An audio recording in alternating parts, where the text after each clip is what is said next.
बुलेटिनची सुरुवात करूयात एका मोठ्या बातमीने। ती म्हणजे जळगाव मधून आहे। भुसावळचे भाजपचे आमदार संजय सावकरे आणि त्यांच्या परिवाराला अज्ञाताने फोन करून जीवे ठार मारण्याची धमकी दिली आहे। भुसावळमध्ये घडलेल्या दुहेरी हत्याकांडातील माजी नगरसेवक संतोष बारसे यांच्या निवासस्थानी प्रमोद सावकरे हे सांत्वनासाठी गेले होते।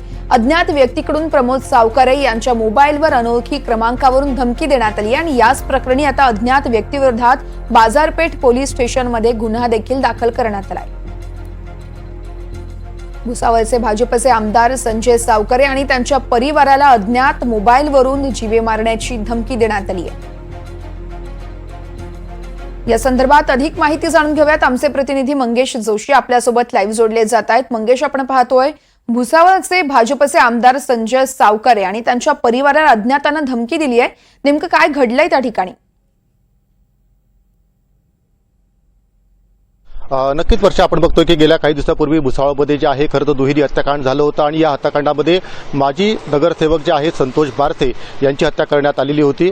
खरं तर संतोष बारसे यांच्या घरी कुटुंबियांच्या सांत्वनासाठी आमदार संजय सावकरे यांचे बंधू प्रमोद सावकरे हे गेले असता सांत्वनानंतर खरं तर प्रमोद सावकरे यांच्या मोबाईलवरती अज्ञात क्रमांकावरून फोन आला आणि त्यांना खरं तर धमकी देण्यात आलेली आहे। या प्रकरणामध्ये कुठलाही हस्तक्षेप करू नका अशा आशयाची धमकी जी आहे खरं तर प्रमोद सावकरे यांना देण्यात आलेली आहे।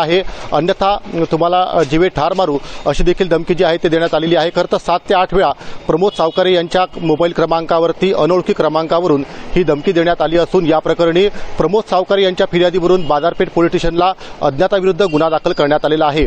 खरं तर एकीकडे भुसावळ शहरातील दुहेरी हत्याकांड आणि त्यानंतर आमदार संजय सावकरे यांच्या कुटुंबियांना आलेल्या धमकीमुळे एक मोठी खळबळ जी आहे ती उडाल्याचं पाहायला मिळते आहे।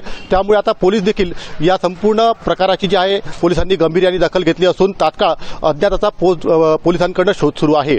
वर्षा, अगदीच आपण पाहतोय पोलिसांकडून गुन्हा मात्र दाखल करण्यात आलाय। शोध कशा पद्धतीने सुरू आहे? पोलिसांकडून काही माहिती देण्यात आली आहे का? नक्कीच या प्रकरणी खरं तर सायबर पोलिसांची देखील मदत घेतली जात आहे। ज्या अनोळखी क्रमांकावरून खरं तर ही धमकी आलेली आहे त्या मोबाईल नंबरची तपासणी करण्यात येत आहे। सायबर पोलिसांच्या रिपोर्टानंतर खरं तर पोलीस जे आहे या प्रकरणात अधिक तपास करणार आहेत। एकंदरीतच संपूर्ण हा प्रकार गांभीर्याने लक्षात घेता जिल्हा पोलीस अधीक्षक माहेश्वरी रेड्डी यांनी देखील या संपूर्ण प्रकाराची सखोल चौकशी करण्याचे आदेश देण्यात आलेले आहे आणि त्यानुसार आता पोलीस जे आहेत या संपूर्ण प्रकाराचा छडा लावत असून खरं तर सायबर पोलिसांच्या मदतीने नेमका आता ही धमकी कुठल्या क्रमांकावर आली आहे, कोणी दिलेली आहे याचा शोध पोलीस लावत आहेत। वर्षा, अगदीच मंगेश, संपूर्ण प्रकरणासंदर्भातले प्रत्येक अपडेट तुमच्याकडून जाणून घेत राहणार आहोत। तुर्तास धन्यवाद तुम्ही दिलेल्या सविस्तर माहितीसाठी।